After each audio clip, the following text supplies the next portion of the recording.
Hello, I'm a news person, and here's some news. Sean Spicer has resigned from the Trump administration after Anthony "the Mooch" Scaramucci was hired as the White House communications director. It's already clear that Scaramucci is quite the character, and... What? Ew. Well, the Mooch is out. And even though he's no longer relevooch, I want to take a quick looch at a memo that he wrote about his plan for the communications department. He planned to, quote, make it clear that horn-tooting and denigrating colleagues is unacceptable, which is funny because of all of the news. He goes on to say that he wanted to humanize President Trump, pointing out that POTUS has a funny and irreverent side, which was shared with the electorate during the campaign. Which brings us to a segment we like to call Just the President Joking About Police Brutality. In his speech to police officers in New York last week, the president said that cops should be rougher when arresting suspects, to which the cops cheered.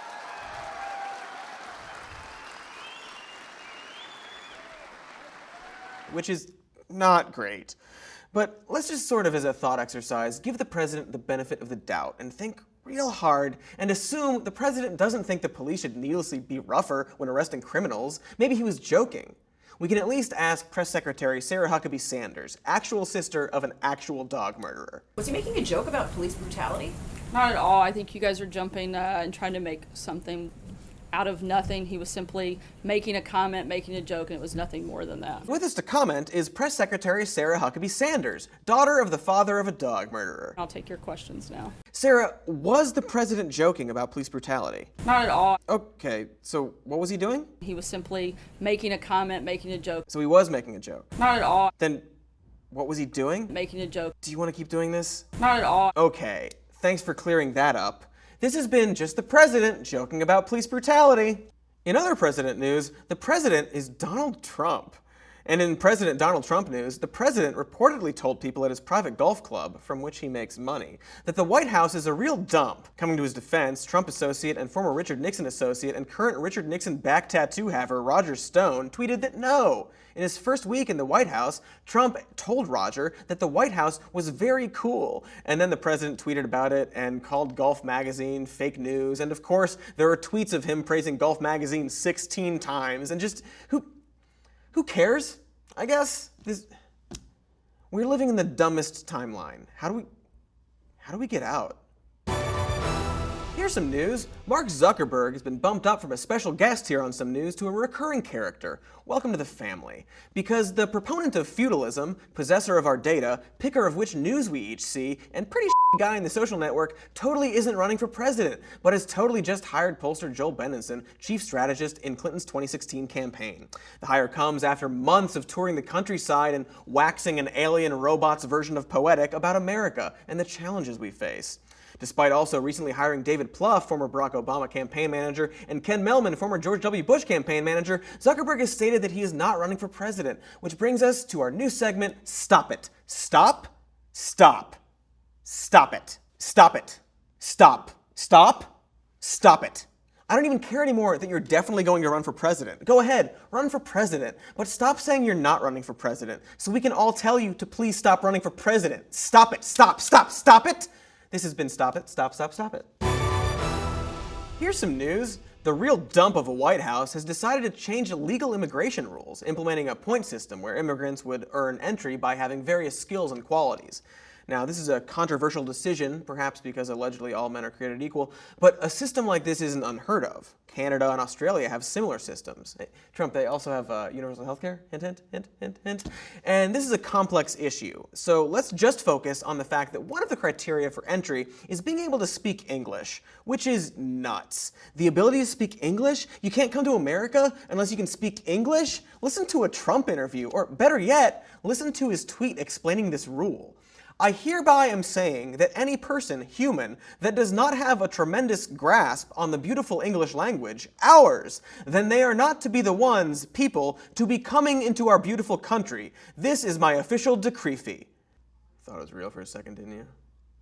But the United States doesn't have an explicitly stated official national language. That's kind of, part of, the whole, point of America. When you hear the phrase, speak English, this is America, you don't think of America's laws or ideals, you think of viral videos of complete assholes harassing people in America for not speaking English in America.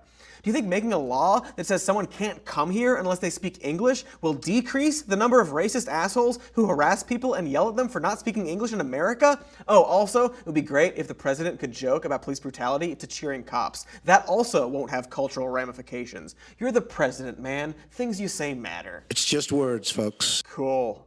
Here's some news. The DNC announced that there will be no litmus test for candidates going into 2018, which is another way of saying we don't really stand for much of anything, which is another way of saying, quote, I mean, have you seen the other guys? The announcement specifically mentions candidates' views on abortion, a divisive topic that may have already made some of you click over to, I don't know, some 9-year-old's tutorials on how to code. But Ben Lujan, the Democratic Congressional Campaign Committee chairman, said, quote, as we look at candidates across the country, you need to make sure you have candidates that fit the district, that can win in these districts across America. Now, to a certain extent, candidates should reflect their districts. They're representing them. But also, you're a political party, so candidates should reflect you. If you ebb and flow on important issues, you're just saying whatever you have to win, something politicians do that people hate. So maybe you won't win. And this drift towards the center in order to pick up a few votes on the right and lose a bunch of votes on the left is a pattern for the Democratic Party. And if they keep compromising on basic principles, they're going to be losers forever. Even Bernie Sanders, he who would have won, campaigned for Omaha, Nebraska mayoral candidate Heath Mello, an anti-choice Democrat. He defended this by saying, do we have a clip? No. What do we have? If we are going to protect a woman's right to choose, at the end of the day, we're going to need democratic control over the House and the Senate, and state governments all over this nation. And we have got to appreciate where people come from and do our best to fight for the pro-choice agenda. But I think you just can't exclude people who disagree with us on one issue. Bernie, my dear, dear dude, that one issue is really divisive and important to cough cough women. Not all women are pro-choice, but all pro-choice women are pretty adamant about it. And you say, if we're going to protect a woman's right to choose, at the end of the day, we're going to need democratic control over the House and the Senate. But you won't have control to protect a woman's right to choose if we elect a bunch of Democrats who won't protect a woman's right to choose. Bernie, I mean, you woulda, but, I mean, Bernie. Instead of compromising on principles and having a party that stands for, you know, whatever, might I suggest standing for something, or better yet, people, and having a strong message that attempts to convince people outside of your party that you're right. Because being pro-choice doesn't mean you're pro-abortion, like they just want everyone to go out and have a bunch of abortions. Ideally, nobody would have them. They're not, fun. But outlawing them just means there will be more unsafe ones, which puts women's health and lives at risk. Education, birth control, family planning, providing these services to women, and technology like artificial wombs are ways to bring that number down to 0.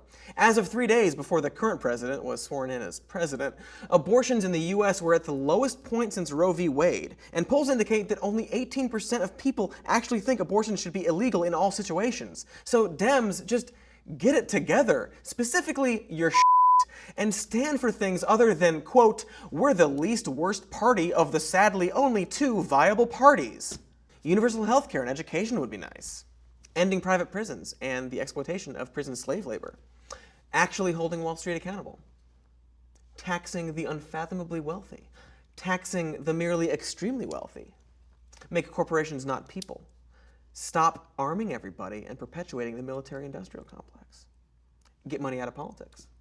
Make election day not on a Tuesday, or make it a national holiday so we can at least enjoy the illusion that our government actually wants us all to vote in our democracy.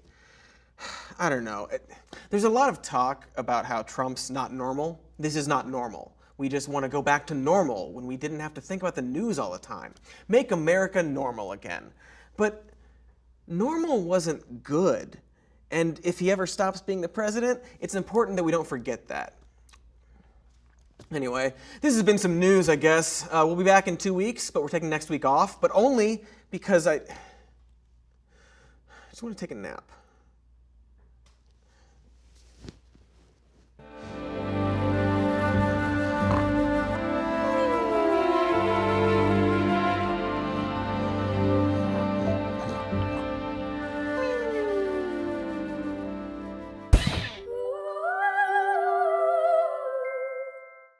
Hey, thanks for watching. Make sure to subscribe by clicking the big C in the middle and the bell icon to get notifications. And now that Reince Priebus has been fired, it's safe to tell you that his middle name is Guillaume.